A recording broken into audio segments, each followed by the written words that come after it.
বিএনপির চেয়ারপারসন ও সাবেক প্রধানমন্ত্রী মরহুম বেগম খালেদা জিয়ার রুহের মাগফিরাত কামনায় সোনাগাজীর বগাদানায় কোরআন খতম ও দোয়া মাহফিল অনুষ্ঠিত হয়েছে। রোববার ৪ জানুয়ারি বগাদানা ইউনিয়নের ৯ নম্বর ওয়ার্ড স্বেচ্ছাসেবক দলের আয়োজনে এ দোয়া মাহফিল অনুষ্ঠিত হয়। উপজেলা যুবদলের যুগ্ম আহ্বায়ক ফখরুল ইসলাম সুমন এবং ২ নম্বর বগাদানা ইউনিয়ন স্বেচ্ছাসেবক দল নেতা মোহাম্মদ ফারুকের সার্বিক সহযোগিতায় অনুষ্ঠিত দোয়া মাহফিলে ইউনিয়ন যুবদল, শ্রমিক দল, ছাত্রদল, তাঁতি দল সহ অসংখ্য নেতৃবৃন্দ উপস্থিত ছিলেন। আমি চেষ্টা করেছি, তবে রাস্তার মধ্যে জনগণ থাকে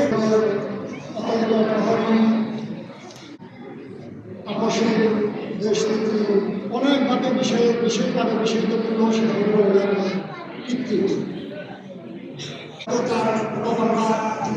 বাংলাদেশ নিয়ে পরিকল্পনা, ওনার এই পরিকল্পনাকে সফল করা যায়।